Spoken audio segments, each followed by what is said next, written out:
20 বছর ধরে তোমাকে আদর করছি, আমি একটা বাবা হতে পারলাম না? বেরিয়ে যাও আমার ঘর থেকে। তাতে আমার কি দোষ? অত জানি না, ছেলে নিয়ে তারপর তুমি ঘরে ঢুকবে, যাও।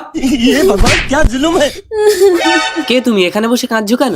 আমাদের কোনো অভাব নেই, আমার একটা সন্তান হয় না বলে আমার স্বামী আমাকে ঘর থেকে বের করে দিয়েছে। আপনার আঙ্গুলটা কি সত্যি পচে যাবে আমার এই পবিত্র কোরআনকে একটা লাইক, একটা কমেন্ট আর একটা শেয়ার করলে? কমেন্টে বলেন আমি ব্যাগ দিয়ে আসবো ইনশাল্লাহ। এদের অনেক টাকা আছে, ভদ্রলোকের সন্তানের স্বাদটা আমি মিটিয়ে দিই। আমি অনাথ, যদি আমি তোমাকে মা বলে ডাকি? তুই অনাথ?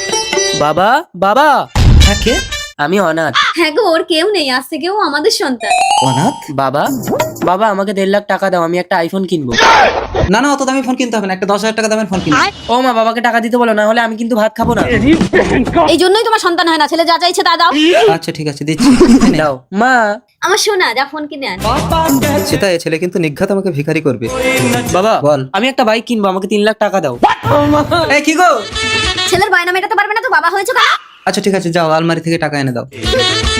ভগবান, আমি তো ভালো ছিলাম, কেন এই বিপদ ঘরে আনলাম? এনেও না। দাও, বাই ড্যাডি।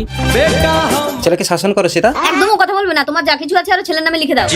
বাবা ওই 3 লাখ টাকা দিয়ে আর আমার আইফোনটা বিক্রি করে আমি বন্ধুদের সাথে পার্টি করেছি। শোনো। তুমি আমাকে আরো 10 লাখ টাকা দাও, আমি 4 চাকা কিনবো। আমি আমার ঘর বাড়ি টাকা পয়সা সব তোর নামে করে দিয়েছি, আর তুই মদ খেয়ে ঘরে ঢুকছিস? এই সব কিছু আমার, তাহলে আমার ঘর থেকে বেরিয়ে যাও। কিছুদিন পর। জল, একটু জল। জল?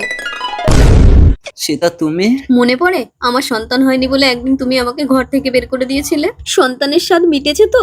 অনাথ বিয়ে করে বউ এনে আমাকেও ঘর থেকে তাড়িয়ে দিয়েছে। ছেলে তোমাকেও ঘর থেকে তাড়িয়ে দিয়েছে সীতা? তাহলে এই জলটা তুমি হাফ খাও, আমি হাফ খাই।